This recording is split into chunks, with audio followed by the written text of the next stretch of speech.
so this is the in-class portion of section 9.4. There's not going to be a hybrid portion to this section because it's pretty short and sweet. So we have two sets of formulas here. We have the product to sum formulas and the sum to product formulas.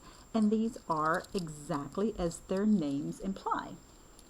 These formulas take something that's a product or multiplication and expand it so that it's a sum or a difference. Whereas these formulas take a sum or difference and rewrite them to be products. So you can see that's a sine times a cosine. So it goes from, a sine plus cosine to a sine times cosine. Or sorry, sine plus sine to a sine times cosine. So it just changes adding and subtracting to multiplication, or multiplication to adding or subtracting. So the way that these are written on the formula sheet is a little bit different. I did compress these two into one formula because they are very similar. So you'll notice on the formula sheet that these are compressed into one formula. So we've got, just like with the sum and difference formulas at the top of that formula sheet, we've got this plus or minus, and then it's going to have plus or minus, and then minus or plus. But I just went ahead and wrote them all out expanded for you. All right, so let's just dive right into using these formulas.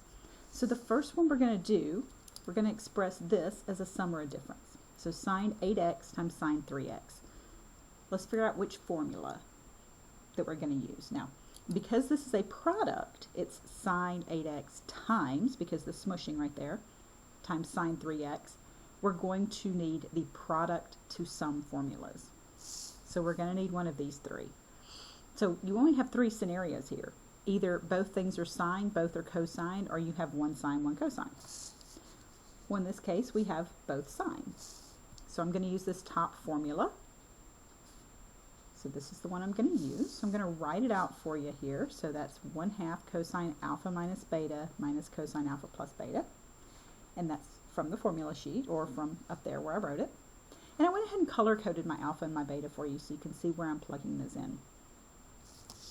So substituting in alpha and beta, I get this 8x minus 3x, and all of this is the argument for that cosine function. Over here, 8x plus 3x. All of that, argument for this cosine function. Just like with the order of operations, I can combine these because these are in parentheses. So 8x minus 3x is 5x, and then 8x plus 3x is 11x. I know it looks really weird because you're like, well, we're not done yet, but we are. You cannot subtract these and get cosine 6x. Okay, that's not how it's going to work, or even negative cosine 6x. So that's the best you can do out of it. So this is just a matter of knowing which formula to use, when to use it, and how to use it. Okay. So that's what's going to make this one pretty short and sweet of a section. Okay. So let's do another one. We got sine 4x cosine x. So this one we're going to need to use a different formula because we have a sine times cosine. So for this one, because we have sine times cosine, we use this third formula. The alpha is the one with the sine, the beta is the one with the cosine. So I have that my alpha right here is the one with the sine, and the beta is the one with the cosine. So let me just color code these for you, just like I did in the first example.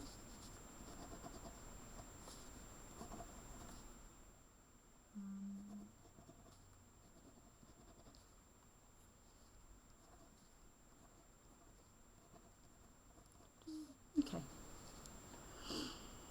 So then just doing some plug and chug here. Remember that x is the same thing as 1x. That's an understood coefficient of 1. So those combine to be 5x. These subtract here. Those combine to be a 3x.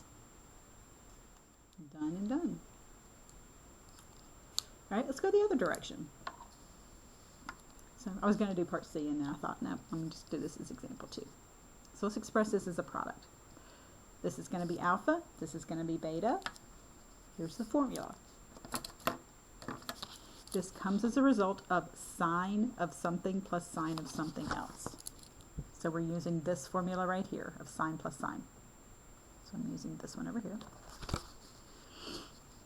My alpha right there is the 9x, and my beta is this 5x. There's the formula, and then we're just doing some plugging and chugging here. So just plugging in 5x wherever you see beta, and 9x wherever you see alpha. And then just like before, we can simplify those arguments, the stuff in the parentheses. This time we just have it over 2 out here, over here. So we got 9 plus 5 is 14x, divided by 2 is 7x.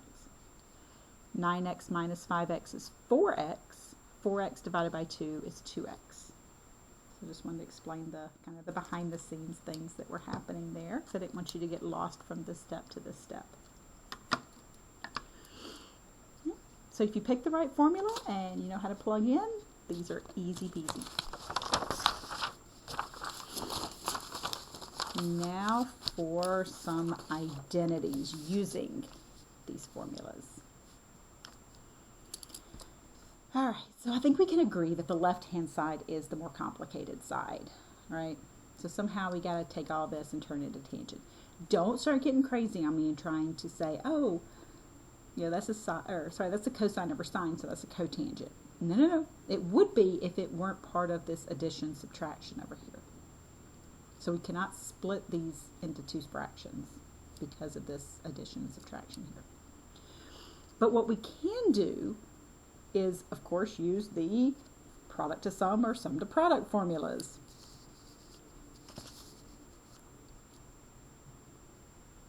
So using the sum to product formula for this numerator,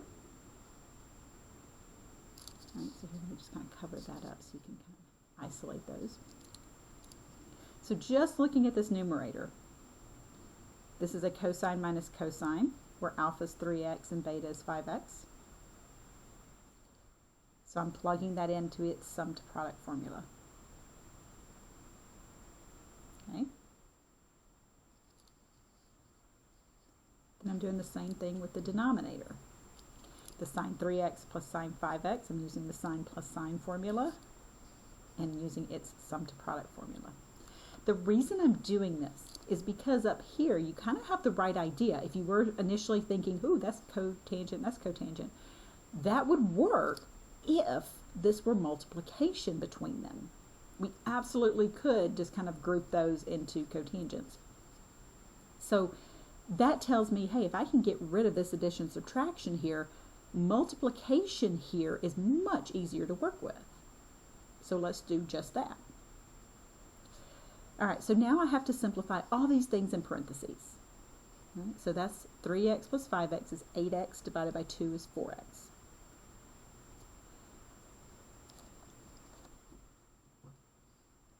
Same thing here. Over here, it's going to be a little bit different. 3x minus 5x is negative 2x.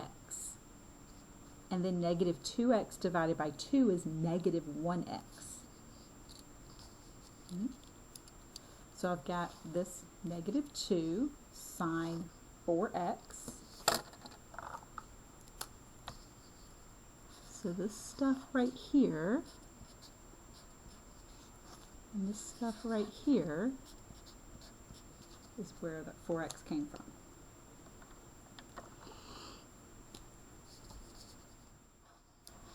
This and this is where that came from. Those 2's will cancel and give me just a 1 there. That sine 4x's can cancel.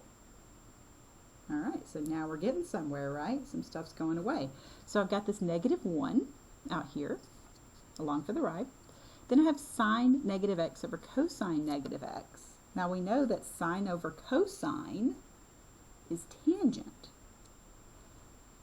But be careful here. Because these arguments are the same, that argument carries over. So that's going to be negative from right here. So I just want to accent this for you. So this negative right here is right there. And then because these arguments are the same, sine over cosine is tangent of that same argument. Remember the even odd properties. Those are on your first formula sheet that I gave you. The tangent of negative x is same as negative tangent x. So I've got this negative from the original. All right, so just to show you where that negative came from and how it followed through. Then we have a new negative out here that came from the even and odd properties because tangent's an odd function. So that negative right there is that one. Now we have a negative times a negative, which is a positive. There's my right-hand side. You could have used the even and odd properties sooner. If you wanted to use the even and odd properties here, you certainly could have, and it would have worked out to be the same way.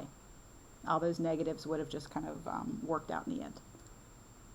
Okay, let's do one more identity, and that will finish up this section for us.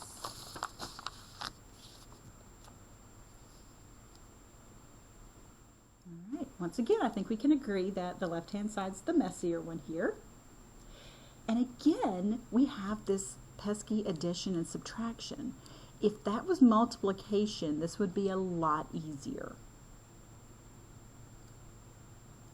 So if you have this sum and you're like, man, I wish that was a product, we're going to use some sum to product formulas. So this is going to look very similar to the last problem that we did, where you look at this as kind of two separate things here. The top has its sum to product formula using 2x is alpha and 6x is beta. And then the bottom has a similar sum to product formula, just with a minus here. Same alpha, same beta. So when I use those sum to product formulas and I just start plugging and chugging those alpha and betas in there, the 2's are going to cancel. All right, let's start simplifying what's in the parentheses. That'll be 8x over 2, which is 4x. So that's going to be 4x, or sorry, that's going to be 4x and that one's going to be 4x. This is 2x minus 6x, which is going to be negative 4x over 2, which is negative 2x. So those two are going to be the same. Once again, we're going to have to use some even and odd properties. And I said those were from chapter 4, and that was from an old textbook, so I won't put that. I'll leave that out. Sorry about that. I taught her that book for so many years that you got to forgive me because that's just ingrained in my brain at this point. All right, so using those even and odd properties, the cosine of something negative is the same as the positive cosine of that thing, because cosine's an even function.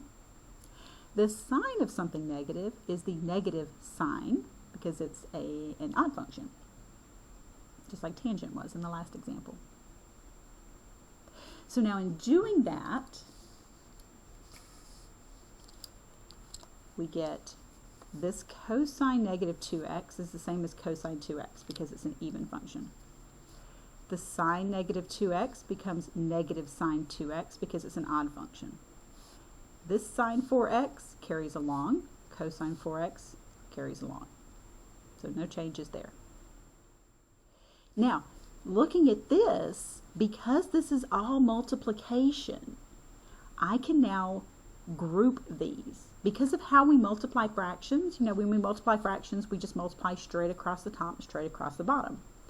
I can work backwards from that and say, hey, I've got this big fat daddy fraction here, so if I just split these apart into two fractions, look what happens. So I've got this negative right there, and then I just did some grouping. Right? I just grouped this sine 4x with this cosine 4x. You know, I can flip the order of these, right? Because multiplication's commutative. We know that like 2 times 3 is 3 times 2. So I can flip the order of those. That's the beauty of all this multiplication stuff. So why did I do that though? Well, I did that because their arguments were the same. So I wanted to group those with similar arguments. I can't cancel these two signs because they don't have the same argument. If it was sine 4x over sine 4x, absolutely cancel it out. But I group the ones with the similar arguments. So in doing so, I get sine over cosine, which is tangent, and then cosine over sine, which is cotangent. So again, let me just kind of accent this so you can follow through with what's going down.